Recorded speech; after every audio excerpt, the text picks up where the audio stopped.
ఆకాశవాణి ప్రాంతీయ వార్తలు చదువుతున్నది పీవీకేం లక్ష్మి. ముందుగా ముఖ్యాంశాలు. ఓటు హక్కును వినియోగించుకుంటూ పౌరులు పటిష్టమైన ప్రజాస్వామ్యానికి దోహదపడాలని ప్రధానమంత్రి నరేంద్ర మోదీ పిలుపునిచ్చారు. విపత్తుల సమయంలో జాతీయ విపత్తు నిర్వహణ దళం ఎన్డీఆర్ఎఫ్ ముందు స్థానంలో నిలబడి సేవలను అందిస్తుందని ముఖ్యమంత్రి నారా చంద్రబాబు నాయుడు అన్నారు. ఎన్డీఏ కూటమి ప్రభుత్వ పాలనలో రాష్ట్రం మూడింతల ప్రగతిని సాధిస్తుందని కేంద్ర హోంశాఖ మంత్రి అమిత్ షా పేర్కొన్నారు.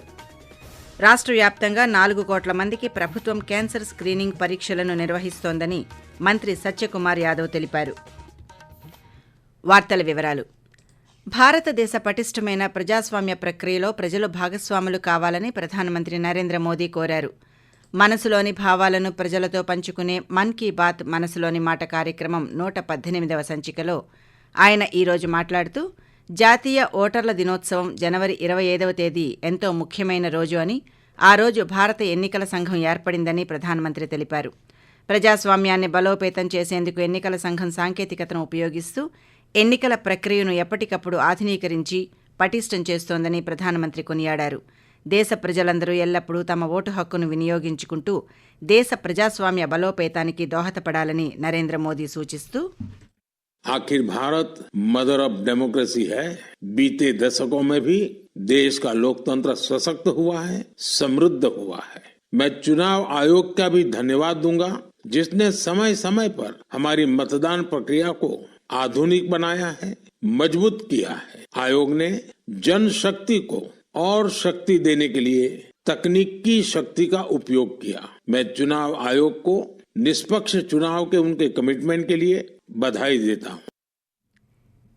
ఏ విపత్తు వచ్చినా జాతీయ విపత్తు నిర్వహణ దళం ఎన్డీఆర్ఎఫ్ ముందు స్థానంలో నిలబడుతుందని ముఖ్యమంత్రి నారా చంద్రబాబు నాయుడు పేర్కొన్నారు.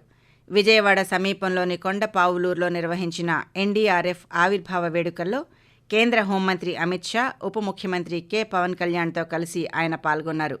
ఈ సందర్భంగా ముఖ్యమంత్రి మాట్లాడుతూ, జపాన్, నేపాల్, తుర్కియేలో ప్రకృతి విపత్తులు వచ్చినప్పుడు ఎన్డీఆర్ఎఫ్ సేవలు అందించిందని ఆయన గుర్తు చేశారు. రాష్ట్ర యంత్రాంగం పరిష్కరించలేని సమస్యలను సైతం ఎన్డీఆర్ఎఫ్ పరిష్కరించిందని చెప్పారు. 5 రాష్ట్రాలకు శిక్షణ ఇచ్చేలా జాతీయ విపత్తు నిర్వహణ సంస్థ ఎన్ఐడిఎం ప్రాంగణాన్ని ఈ ప్రాంతంలో ఏర్పాటు చేశామని, ఎన్డీఆర్ఎఫ్ 10వ బెటాలియన్ ఎన్ఐడిఎం ప్రాంగణాలకు 50 ఎకరాల భూమి కేటాయించామని ముఖ్యమంత్రి పేర్కొంటూ, Always center is helping us in a big way, but some more hand holding is required from center, sir. Give some hand holding till we revive and we will contribute for the nation building. That is our commitment. Godavari, Krishna, we are able to link it to rivers. We wanted to link Godavari to Penna, Polavaram to Banakacharla. If we won't do now, we may not do forever. విపత్తుల సమయంలో జాతీయ విపత్తు నిర్వహణ దళం అందించే సేవలు ఎనలేనివని కేంద్ర హోంమంత్రి అమిత్ షా అన్నారు. కృష్ణా జిల్లా గన్నవరం మండలం కొండపావులూరులో నిర్వహించిన 20వ జాతీయ విపత్తు నిర్వహణ దళం ఎన్డీఆర్ఎఫ్ ఆవిర్భావ వేడుకలలో కేంద్ర మంత్రి పాల్గొన్నారు. ఈ సందర్భంగా ఆయన మాట్లాడుతూ, ప్రకృతి వైపరీత్యాలు, ఇతర సమయాలలో ఎన్డీఆర్ఎఫ్ చేసే సేవలను ఇతర దేశాల నేతలు సైతం ప్రశంసించారని గుర్తు చేశారు. ఆంధ్రప్రదేశ్ అభివృద్ధికి కేంద్ర ప్రభుత్వం కట్టుబడి ఉందని, ఎన్డీఏ కూటమి ప్రభుత్వంతో రాష్ట్రంలో మూడింతల ప్రగతి సాధిస్తుందని అమిత్ షా పేర్కొన్నారు. ఆంధ్రుల ఆత్మగౌరవంతో ముడిపడిన విశాఖ స్టీల్ ప్లాంట్ను ముందుకు తీసుకువెళ్తామని, 2028లోపు రాష్ట్రానికి పోలవరం ద్వారా నీళ్లు అందిస్తామని కేంద్ర మంత్రి పేర్కొంటూ, 2 दिन पहले ही कैबिनेट में विशाखापट्टनम के स्टील प्लांट के लिए 11,000 करोड़ रुपए की इन्वेस्टमेंट की घोषणा, मदद की घोषणा नरेंद्र मोदी जी ने की है. इसमें 11,000 करोड़ रुपए से ज्यादा महत्वपूर्ण ये है कि आंध्र का गौरव ऐसा विशाखापट्टनम स्टील प्लांट अब लंबे समय तक चलने वाला है, वो सुनिश्चित हो गया है. అంతకుముందు జాతీయ విపత్తుల నిర్వహణ సంస్థ ఎన్ఐడిఎం ప్రాంగణాన్ని, ఎన్డీఆర్ఎఫ్ 10వ బెటాలియన్ భవనాన్ని అమిత్ షా ప్రారంభించారు. ఆకాశవాణి ప్రాంతీయ వార్తలు వింటున్నారు.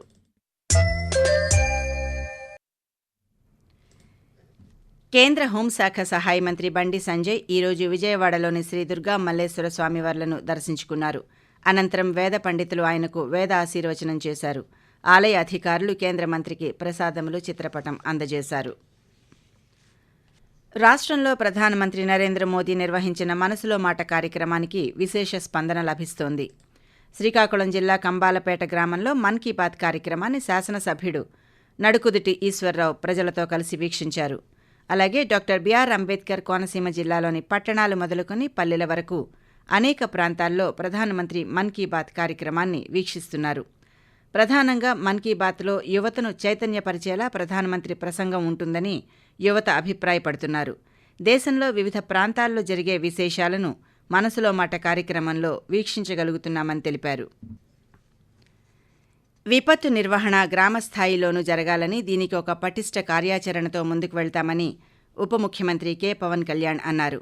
ఎన్టీఆర్ జిల్లా కొండపావులూరులో జరిగిన ఎన్డీఆర్ఎఫ్ ఆవిర్భావ వేడుకలో పాల్గొన్న ఉప ముఖ్యమంత్రి మాట్లాడుతూ, ప్రతి పంచాయతీ పరిధిలో విపత్తు సమయంలో సత్వరం స్పందించి ఆపదలో ఉన్నవారిని కాపాడే బృందాలను తయారు చేస్తామన్నారు. జాతీయ విపత్తు నిర్వహణ సంస్థ నూతన హంగులతో సాంకేతికతను అందిపుచ్చుకొని ముందుకు వెళ్తోందని, 2047 వికసిత్ భారత్ లక్ష్య సాధనలో విపత్తుల నిర్వహణ ఎంతో కీలకమని అన్నారు.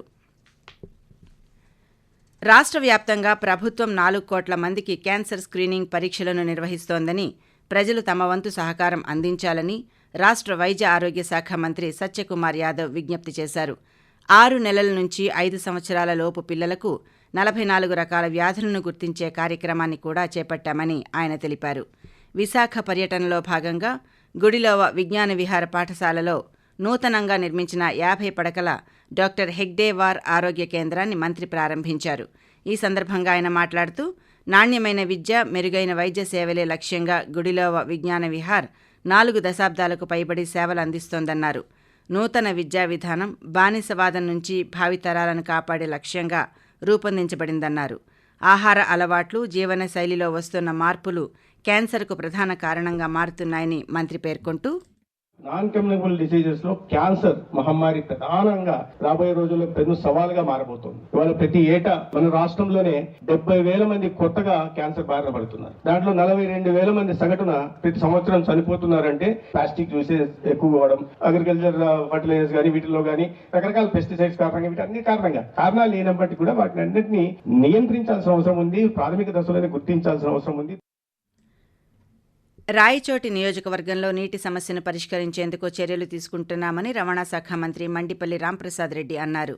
రాయచోటి మండలం దూడ్లవాళ్లపల్లె రోడ్డులో 80 లక్షల రూపాయలతో నిర్మిస్తున్న బ్రిడ్జి పనులకు మంత్రి భూమి పూజ చేశారు.